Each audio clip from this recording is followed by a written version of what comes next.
currently the CEO and president of Icarus Consulting. We specialize in human resource management, but our superpower is helping companies recruit in a very competitive landscape. We also concentrate for our clients on their current workforce. That sometimes their current workforce feels like they're being overlooked.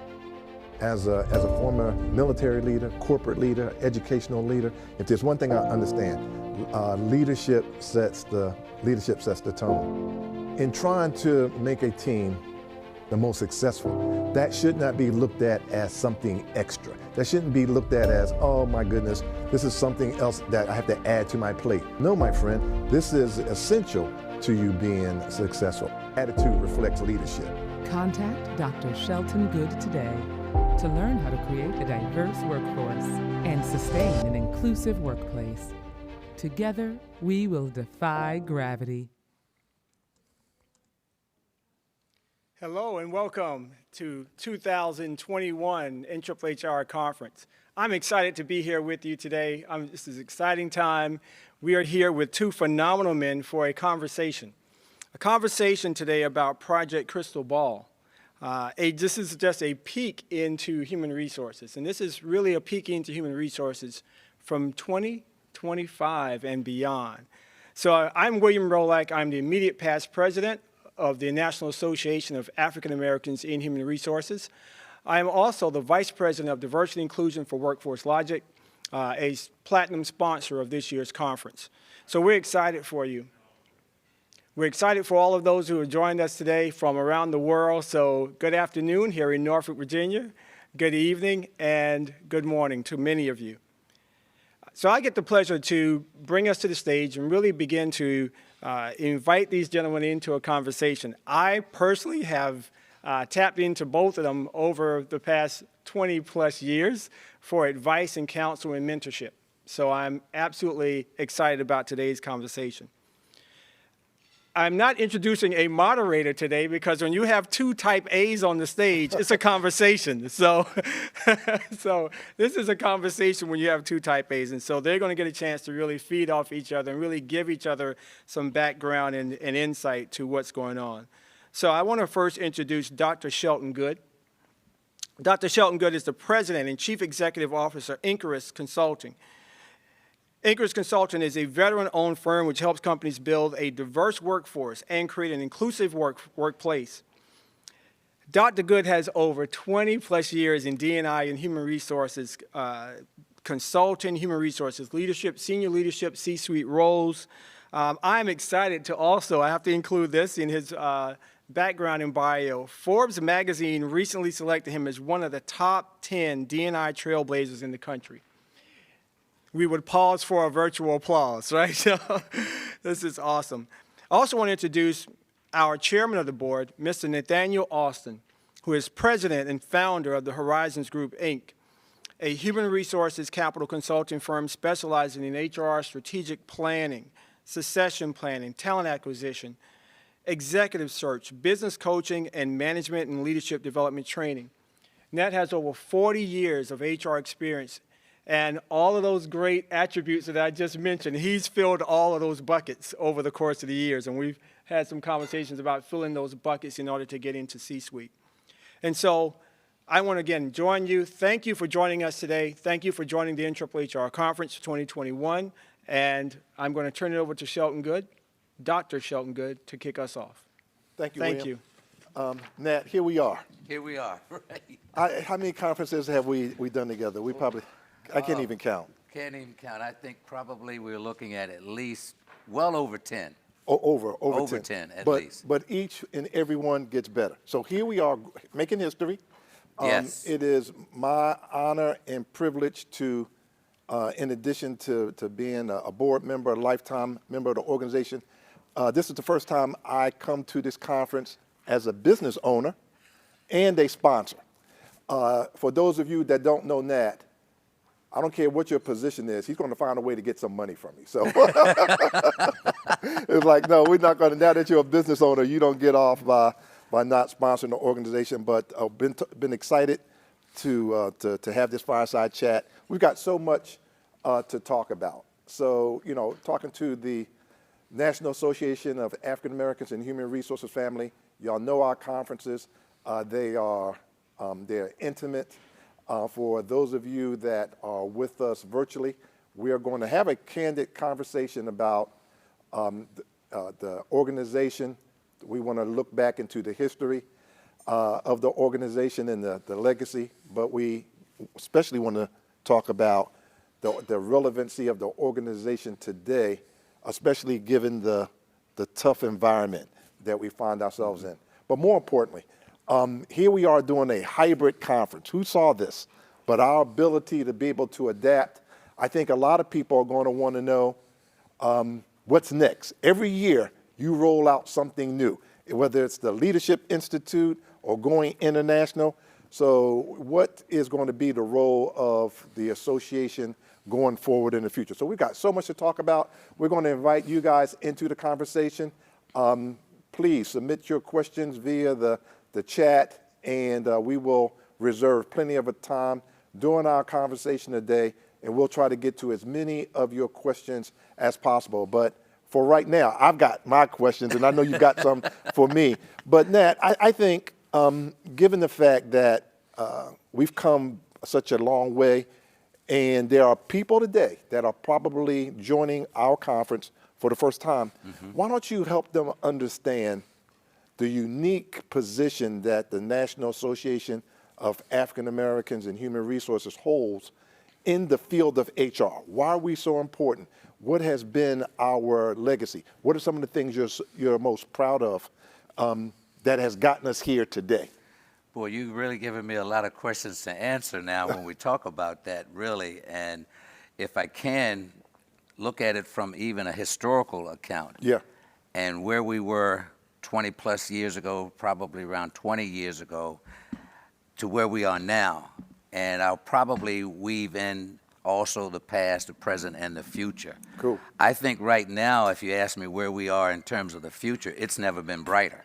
And I've said that many times during the course of our conferences in the past, and even on the website when we did the 7-minute video. I said the organization to me has never been brighter as it looks toward the future. Now, back then when we did that, I would never imagine we would probably be here doing a hybrid also, and doing that virtually as we are now, as well as in person. So with that, I would say it's brighter because of the digital platform that we're in right now, where we could and can do a virtual, as William mentioned during the introduction, good morning, good afternoon, and good evening. If we did this conference before, it would basically be that time zone, and that was it. But now with this digital platform, we can truly say we're international. So wherever you may be, wherever you're thinking about going, hey, we're there. So the future, I don't think we'll be going back to where we were pre-COVID, but I think when we look at where we're going now post-COVID, we're integrating into our conference delivery vehicle is going to be a hybrid where we're going to be in person, but also going virtual. Now, if you ask me in terms of history, being one of the founders of this organization going way back 25 years ago, and I mention this for our new people, you've got to know your history to know where you're probably going in the future. Right. We would never imagine this, because I don't think any organization that was basically meeting on a yearly basis, on a 2-year basis, would ever imagine having the technology that we have now to do it on a virtual live stream. So that, in one sense, keeps us relevant, I think, in the future. And when we're looking at new people coming on to this organization, and we've said before, we are a family, we are an organization that attracts, I think, young people who are just coming into the organization or coming into their career path as entry-level HR professionals at mid-level and the senior level, that we are trying our best to remain relevant to all 3 of these categories. Now, what has occurred, in my opinion, too, is that we've seen also that transformation of different generations. You know, I do a lot of training now with 5 generations or 4 generations in the workforce. And I think that's one of our challenges also, is to remain relevant to these generations that we so dearly serve and want to serve. So that person who's entering into the HR field for the first time, the question would be, why should I join NAAAHR, the National Association of African Americans in Human Resources? And for that mid-level person, why should I join or remain in there? And for that senior level person, the question would be, all right, what's the benefit now that I've reached possibly the pinnacle of my career? So those are some of the challenges that are facing us, but I think really we're meeting those at each and every step. And I think the thread that weaves in there is that, one, we're a family. We're trying to make sure that whatever their aspirational goals are, we've got people in our membership with the expertise that you have and others to guide them through that navigational phase, to reach whatever they've set out in their mind. Right. Well, and that's I mean, you weaved all 3 of those together. I want to come back to a couple of those, a couple of those points, but I remember we were talking off camera about some of our favorite memories, and particularly why is this organization relevant and what has it done for me? And I remember Carl was saying it helped him advance through the various levels of the of his career because of the focus that the organization has on the development of those people that are coming into the field maybe for the first time or are making some sort of transition. A lot of people probably don't know that a lot of people in our organization have come into HR from other fields, and we've helped them transition. One of the questions I get all the time, Shelton, how did you make a transition from the military to corporate, from corporate into being a small business owner? I chalk it up and give all the credit to the National Association of African Americans in Human Resources, who had focus on things like helping people transition. Some of the topics that we talked about, we were the first to talk about, wouldn't it be a good idea to tap into talent? Imagine taking people that have served all of their time, and why can't we find a way to get them back into the workforce?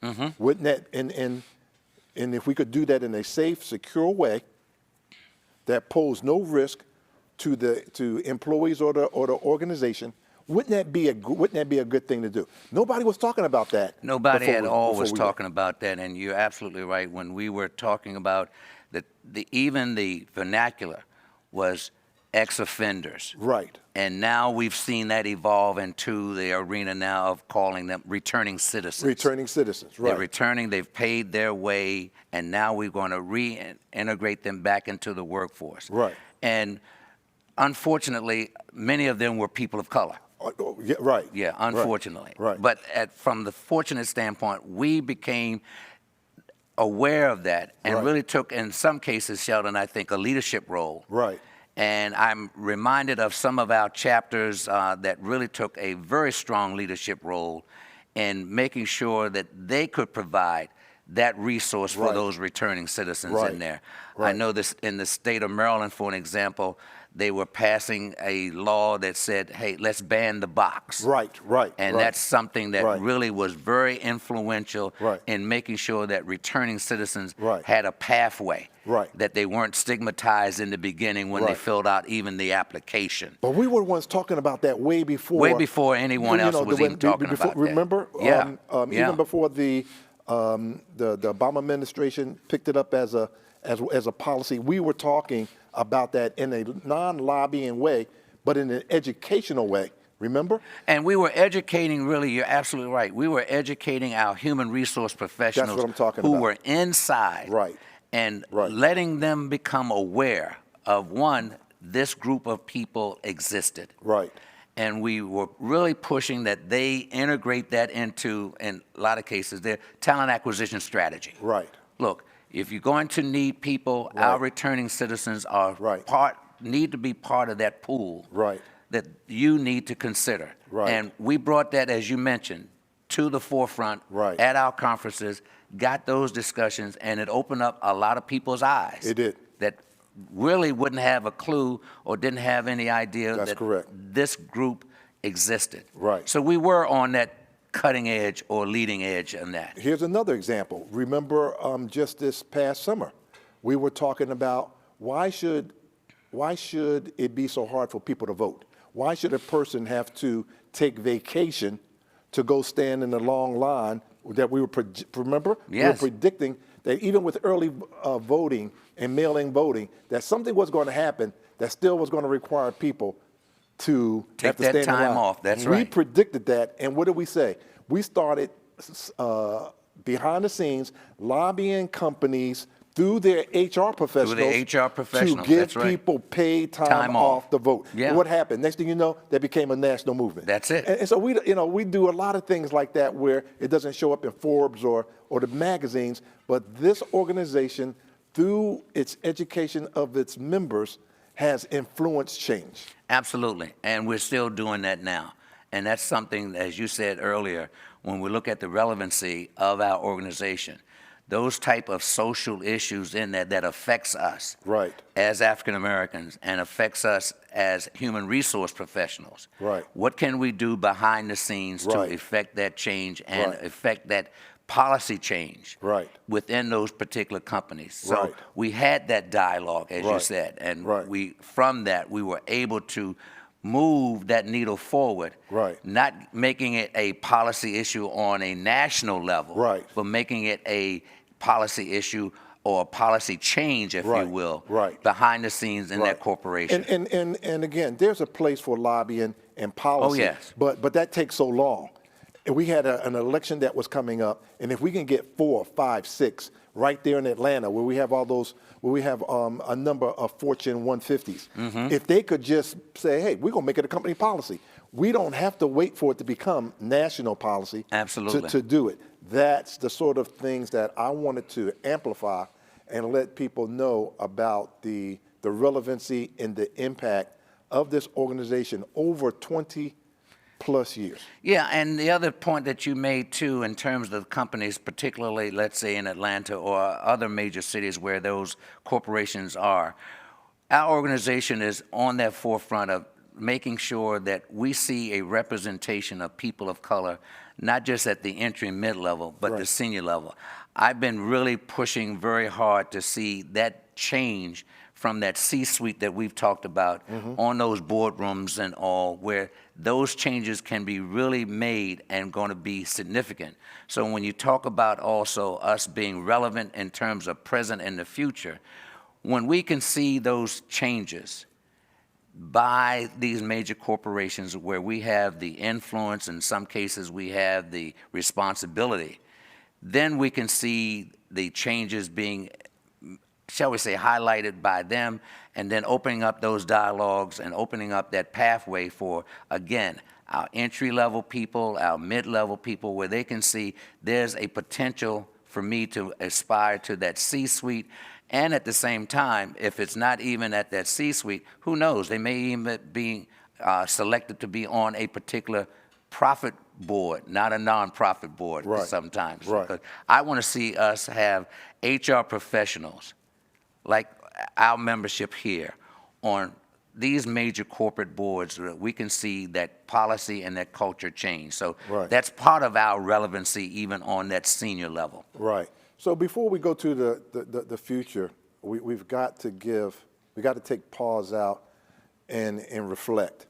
How did the deaths of Ahmaud, Breonna, George, Mr. Blake in Atlanta, Castile, and all, we've got the numbers, How did that affect you personally? And then what do you see the role of HR?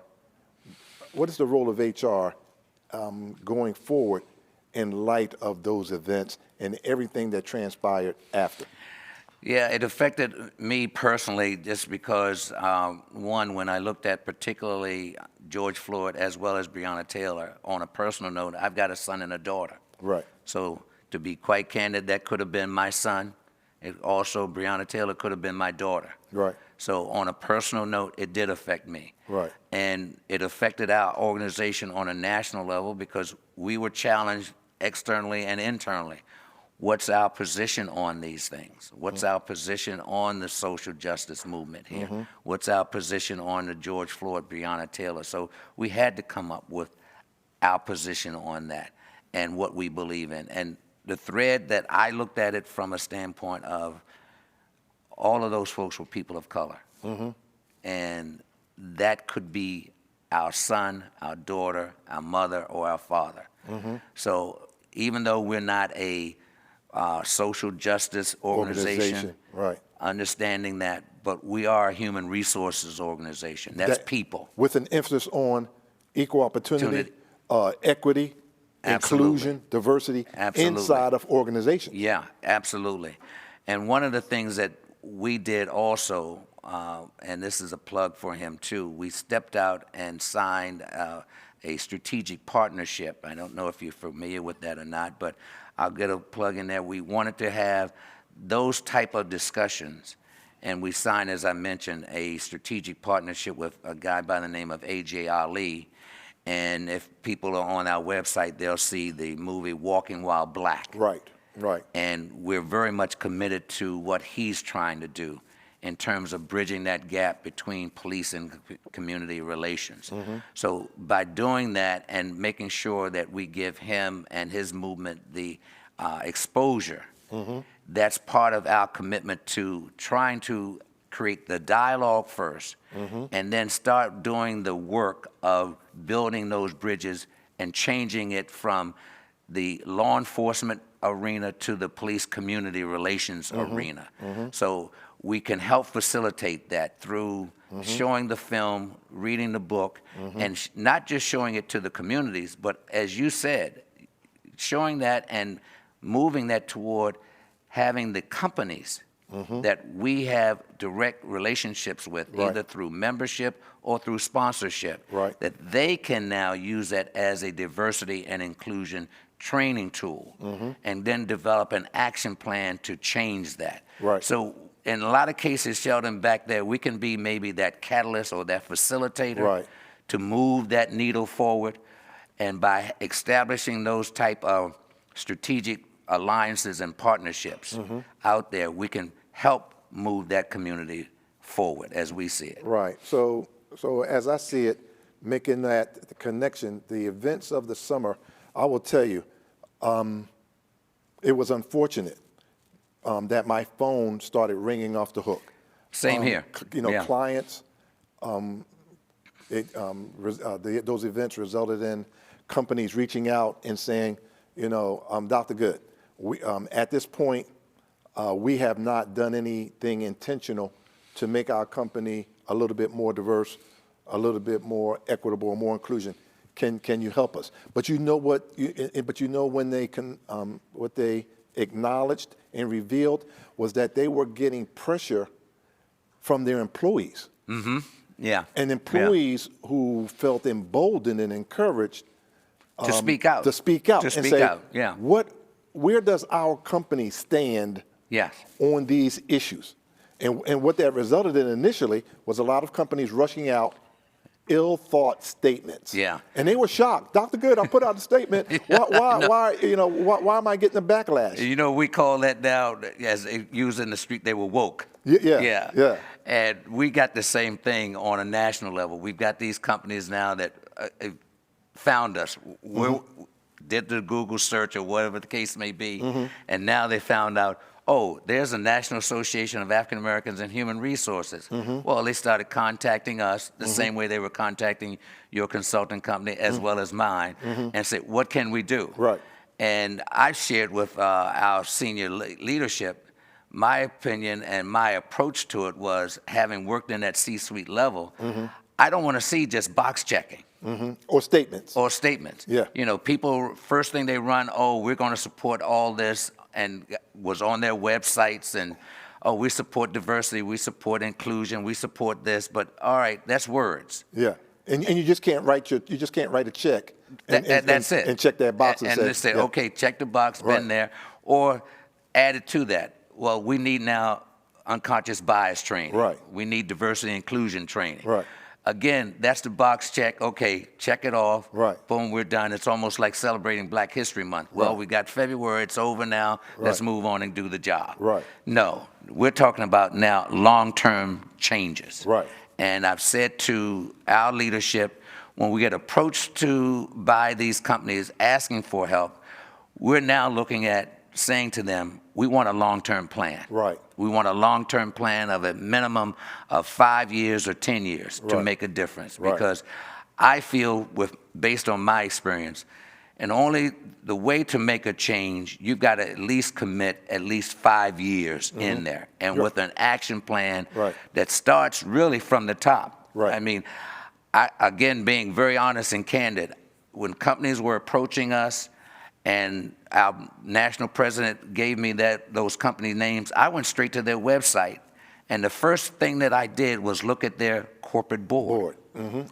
their leadership team. And their leadership team was number 2, because I shared that same information and that same concept when we were in Ann Arbor and we were talking about senior leadership. Right. And I said, that's fine, but guys, I reported to a CEO and also reported to a board. I want to see how does that board look. And if I'm seeing, to be brutally honest, 10 white males, you got a problem. And particularly, I can cite an example, won't mention the company's name, but it was a company that wanted to sell and market out to the general public diversity training. And I'm looking at their board, all white males, senior leadership, all white males. And I'm thinking, what's wrong with this picture? How are you going to share and say, oh, well, we're going to now roll out diversity and inclusion training when I don't even see it in your senior leadership? Yeah. So that's what we're calling out as a national organization. Yeah. And if you're serious about it from my viewpoint, then you're going to make a long-term commitment to change that. And we, as a national organization, can help you if you so desire. Yeah, I will tell you, the conversations I had were primarily with CEOs. Okay. And they were one-on-one, and I asked them, why do you want to do something now? What is it that you want to do? What does success look like? And what are you personally committed to do? Because this is going to take some time, and yes, you're going to probably face some backlash. And again, what I tried to get them to do was to start by listening to their employees. Because people were coming to work virtually and physically, thinking and feeling a lot of things. And those days of saying, we don't talk about race, religion, politics, that's over. That's that hard conversation that they've got to have. They got to have. And Gotta you got to have create that. a forum Absolutely. for people to share safely and courageously Absolutely. and candidly what they're thinking and feeling. And then if you can come up, that should form the basis of an action plan. And then if you don't know how to execute it, that's when you contact the National Association of African Americans and Human Resources. With the amount of talent we have in our organization, Absolutely. man, we can give you the pick of, we can give you 5 or 6 first-round draft picks. Easy. And one of the things that you were talking about, too, as far as your company and mine, the leadership. Leaders lead. And I would ask some of these leaders out here the same that you were asking. What's your overall vision? Leaders have vision. What's your vision now with the fact that you've now, quote, been awakened? Right. What do you plan on doing now? Because not just the box checking. What's your vision now as far as your company? Also, what's the vision for your employees who are essential to you? Right. And the facts are out there. If a company is that diverse and committed to diversity, if they're looking at it even from a bottom line, that increases their bottom line. Because you've got some companies, okay, are we going to do this now just for it's a nice thing to do? Right. Or are we really going to make a very long-term change and really make it beneficial, not just for return on investment for our employees? Is this going to be a great place to work for any and everyone, whether they're people of color, whether they've got disabilities or whatever? Are you committed for that long haul? And that takes that senior leadership, as you and I both know. Unless it's coming from the top and your employees feel that you're committed to it, then they're going to say, maybe I need to take a different look at your company. And maybe I think I may want to change and look at another company. But if your company is committed to it, then the statistics are there. Retention levels are better. You can attract more people. Even if you're looking at it from a bottom line consumer product standpoint or whatever, that's going to increase. And I know a lot of people are saying, Nat, give us some examples, be specific. And I'll throw a couple out, and then I'll like to hear you, some of the ones that you want to share. But let's take a look at succession plans. And Nat, we know this. We've both been in the C-suite where we've seen succession plans where you have a person of color or a woman who's been identified on the succession plan as ready now to move into a certain role.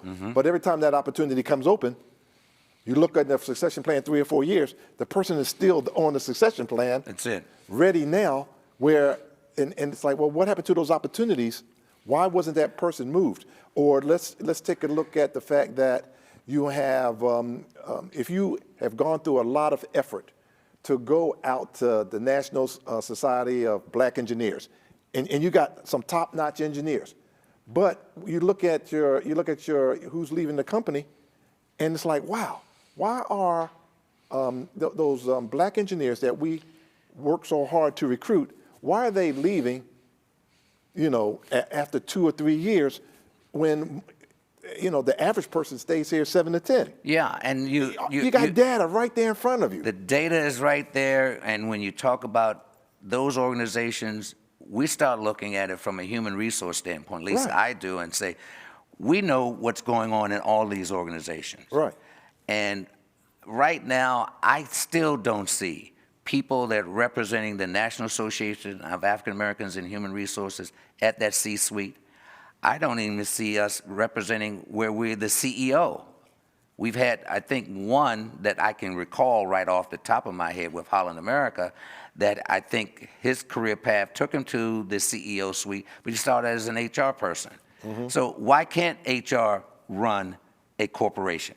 Why can't a person that's coming out of NASB be black engineer, be a CEO? Why can't a person coming out of NAAAHR, National Association of Black Accountants, the same way?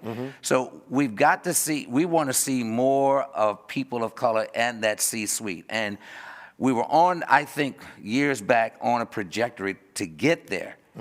But then, boom. What happened?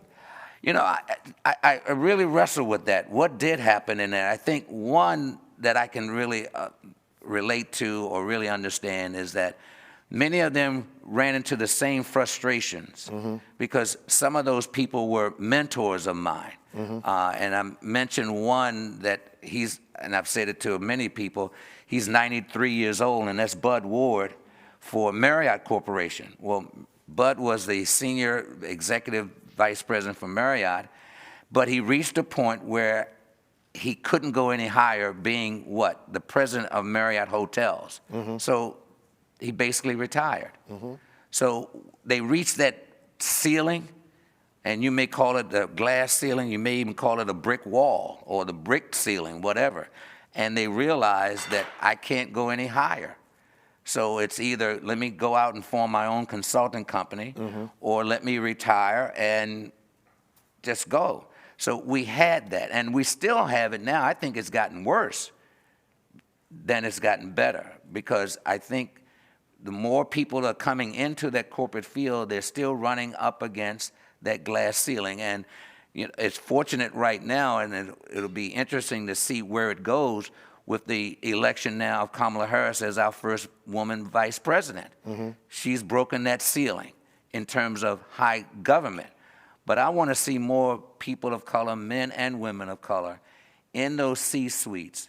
So like you say, succession planning, where they can plan and groom them, give them the mentoring skills that they need, give them the leadership, the counseling, and position them to take over that leadership of a Fortune 500 or Fortune 1000 or Fortune 2000 company in the future. And we, as an organization, when you mention that in terms of the future, this is where, again, our role as a national organization of African Americans in human resources have to move that needle forward. And that's exactly what I want to segue to next. I spent the better part of 2020 working on a new book entitled Beyond Inclusion, Reimagining the Future of Work, Workers, and the Workplace. I interviewed a number of HR leaders, some of them specializing in diversity, equity, inclusion, and asked them one question. On the other side of these crises, COVID, which had a financial, emotional, and health impact, social justice, and everything that comes with that, and then an election season that was the most contentious and divisive in American history, and we're still hearing the echoes of that. But eventually, we will get on the other side of it. What is the role? How can we help? How can the National Association of African Americans in Human Resources help the field of HR, our members, work in that future environment? Because it's going to be different. Yeah, it's going to be different. I mean, we use the vernacular, the new term, the new normal. Yeah. You know, and we're still trying to figure what that will be. Right. I had a discussion with a group a couple days ago, and one of the questions was, all right, now when I re-enter that workplace after the new normal, how does that look? And from the worker's standpoint, what are my demands now? Yeah, what's the expectation? What's the expectation? Yeah. I don't want to come back to work 5 days a week. Right, that's right. In that office. That's right. I want to work remote. Yes. So Yes. that also spills over to the management. That's right. I'm managing a workforce now that's now saying, I want to balance in that life. That's and correct. I demonstrated Right. the last, let's say 10 to 12 months. Right. Not 10 to 12 days or 10 to 12 weeks. Right. It's been almost a year Right. that I can function now with the advent of technology. That's correct. You know, and I side note on this, even as a personal, my wife gets on me all the time. I've become more of a Zoom nut, so to speak, with Zoom, WebEx, Google Meets, Microsoft Teams. You're not by yourself. Yeah, My wife, who is literally here in the audience, will tell Mine you too. that Zoom, I thought that was a Commodore song. Well, you know, I think, we remember, I think it was Who's Zooming Who? Was that Aretha Franklin? Yeah. I think it was Aretha Franklin. Who's Zooming Who? Now she'll tell you, I Blue Jeans, Zoom, WebEx, Slack, Microsoft Teams. Yeah. And she looks at me, she's like, who are you? You know? Same here. And I have to laugh with you on this whole point. Here, putting on a shirt and tie or whatever, the whole outfit. Yeah. Hey, Zoom, it was always from the waist up. Having to get used to that. Yeah. So that's part of that change. Yeah. And that's also part of this whole new work. So people are now wondering, okay, how that's going to be going forward. Yeah. Just like we said as far as our conference, virtual now. A year ago, we didn't even think about having a digital platform. Right. Now it's a year later, digital platform. We're also looking at, as you said, how will that new workforce evolve now? Because we're seeing, as I mentioned to you earlier, we've got that meeting. One of the people that were talking to us was talking about the reduction in office space. Right. Because now they're saving money. Yes. And the employees Yes. now, they're saying, well, hey, if I can increase the bandwidth, Right. if I can give you all the latest technology, Yes. as well as the laptops and whatever, Yes. and you can work from home, Yes. and we're seeing productivity levels Yes. go up Yes. as a result of that. Yes. And now you're saying, okay, let's balance that. Do I really have to go into work? And if I'm not, how am I now going to be managed That's right. by that person Right. who was in the same boat as I was in? Right. Right. And then you add to that the different generations That's right. added to that. Right. It really now, when you say a crystal ball, I think all these companies Right. are still trying to come to grips how that's going to be and how it's going to look. But as that manager who's going to have to adapt his or her leadership style, they're going to want to go to, guess what? HR. HR. So HR has to have some ideas and some questions about. Well, how do we navigate that? How do you navigate? Yeah, how do you navigate that? HR, I think right now, and you talking about it, hits it on the nose. HR professionals now are going to be needed more than ever. Yes. And Yes. I would say to any person going into HR, some of the skill sets that you're going to need, hey, data analytics is going to have to be Big, there. big, Big time. You're going big. to have that data analytics in there. Big. I think also one of the skill sets that you're going to need in this post-pandemic world now is the ability to be extremely flexible, Right. extremely nimble in terms of that. Thinking, we use the term out of the box, yeah, you're going to have to. Right. Because those dynamics are going to be coming in there. And so really, when we talk about data, also artificial intelligence. Yes. AI is going to come in there. Yes, yes. So really, this is exciting things, and I think most of us really don't have a definite idea of how that's going to look. Right. We're in the process of shaping that. Right. I think, too, one of the things that I've always seen, I want us to follow really what's happening out there in Silicon Valley in California. Right. And the reason why I say that is because they're always been, in my mind, the R&D people. Right. They're the experimentals. Right. They will take those risks, take those chances to see how it is. You look at the, cubicles, offices are not going out anymore. Right, You're right. looking at companies that are now having bullpens and Right. having, I think one of our sponsors years back out in Arizona was having happy hours and Right. all of those things. So Right. you're seeing this whole state of change and flux, Right. and HR is right in the midst of that. Right. So I would say to HR professionals, whether you're coming into the field or in their field, these are the dynamics that are forcing Right. us to make changes Right. in how we operate, how our organizations are going to operate, and also the change in culture post-pandemic. Because we had 9/11. That was one-day event. This has been a long-term event. Yeah, right. And so the change is still being developed and Got it. evolved. So, for those of you that are out there, I know you've got your questions. We're coming to them. If you haven't gotten your questions in, go ahead and get them in the chat.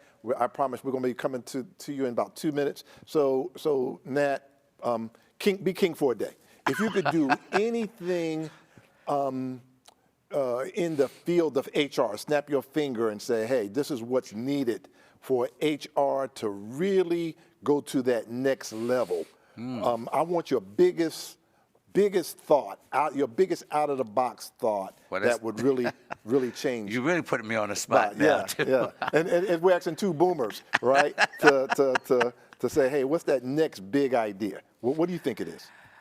I think the next big idea is for HR to, and I guess as far as HR professionals, one, we've got to totally think out of the box. Right.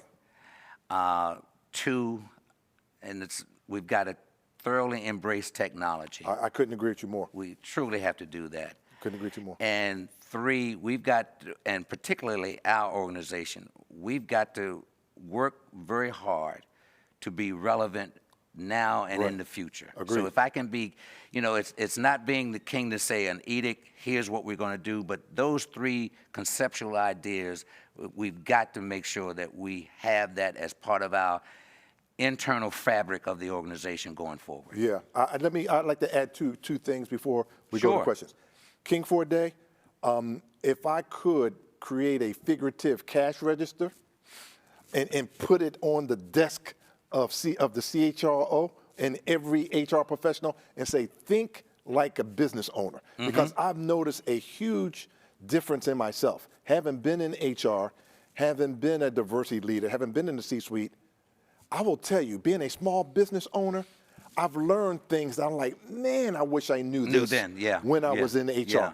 yeah. The other thing that I believe we should do is everything that we can give to a manager, all those HR stuff that we can give to a manager so that he or she can manage their diverse work team and make them feel inclusive, let's give that information to them. I loathe the day when a supervisor had to, or a manager had to come to me for some basic HR information. You know what I'm saying? Yeah. Why doesn't that manager have an app that says, let me take a look at my team's pay and make sure equity, you know, and have that technology and that data in their hands so they can be making business decisions and making decisions that's going to make sure you've got equity, performance, inclusion on your team, because you got the technology and you can look at the data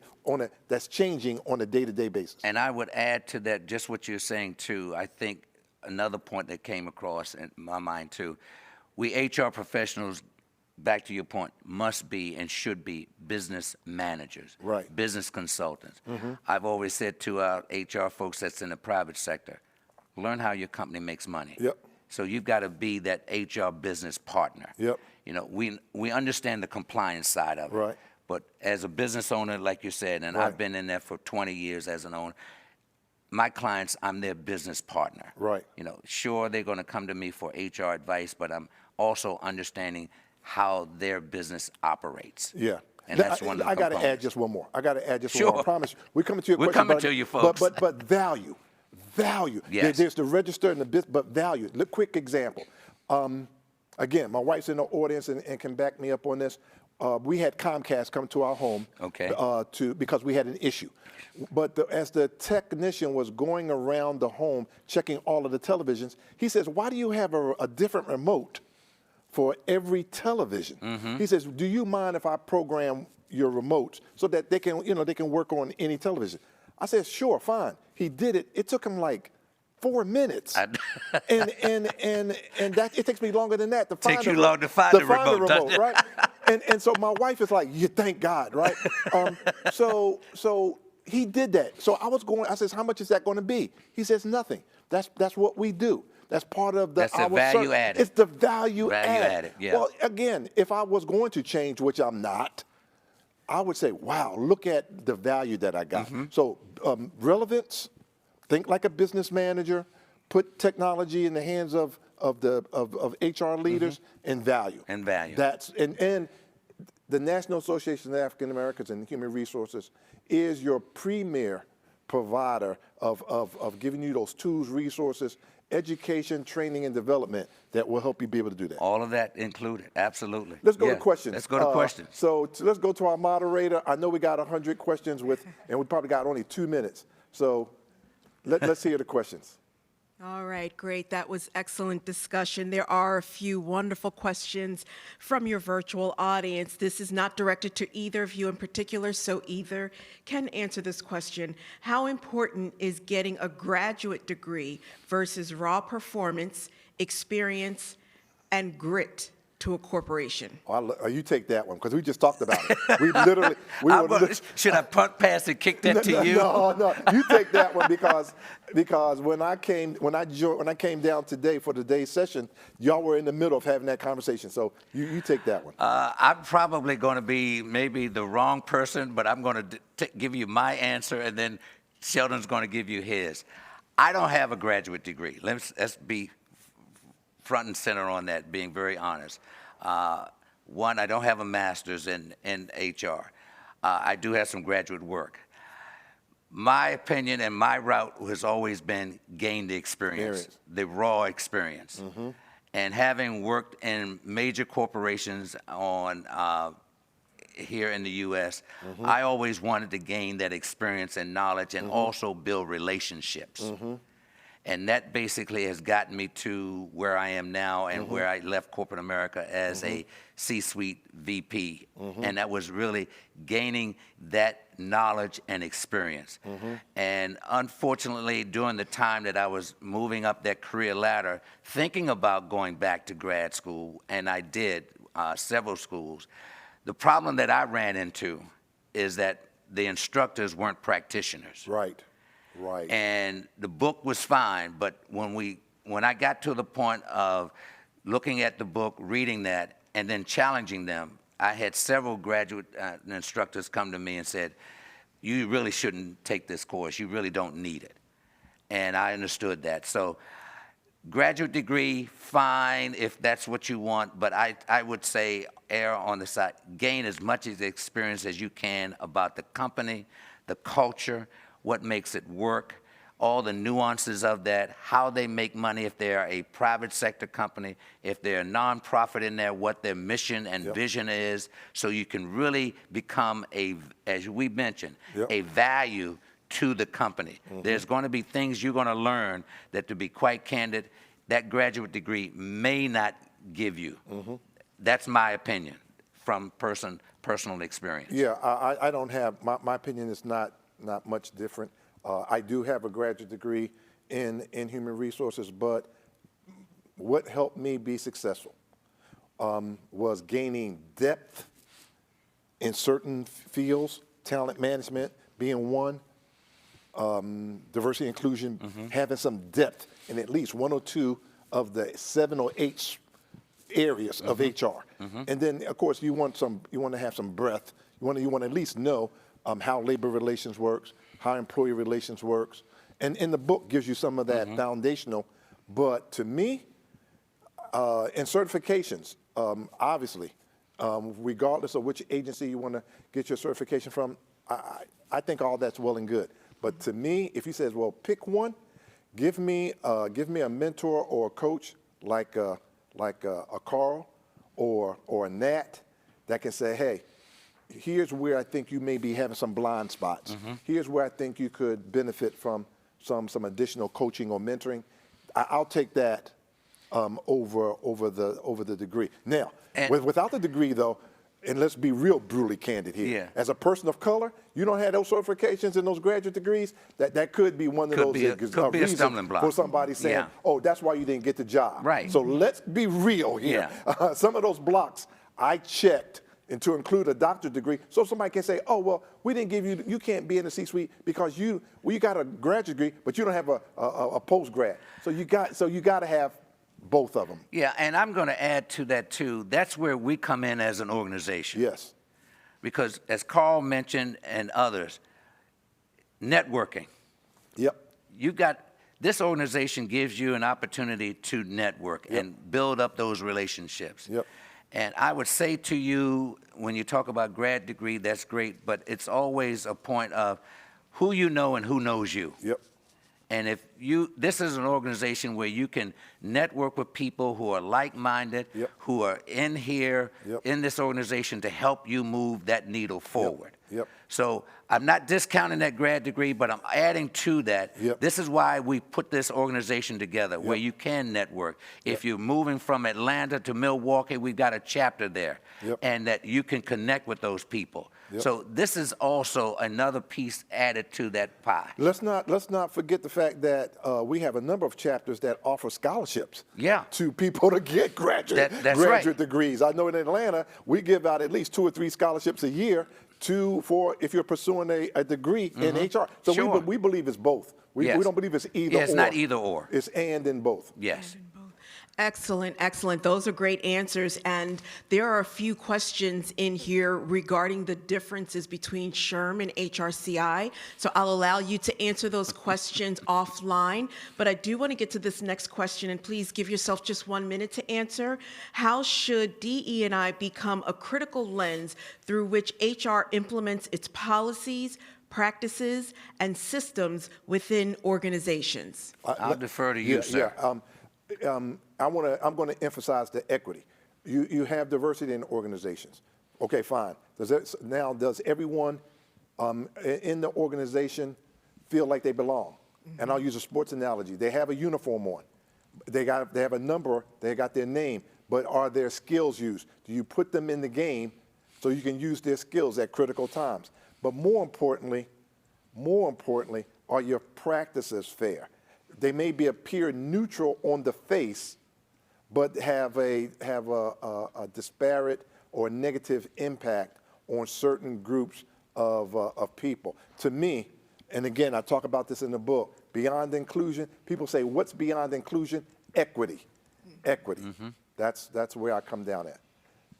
I take it then, we're about ready to wrap. Yeah. So with that, Nat, I mean, we could talk for hours. Yes, sir. I didn't even get a chance to tell some of the stories I know about you. So if you want to know some of the stories, y'all connect with me offline. Nat, thank you for being there for me. Thank you for being such a leader of this organization and the protector of our legacy. Thank you for constantly challenging us to think bigger and move forward. And thank all of you for joining us for today's session.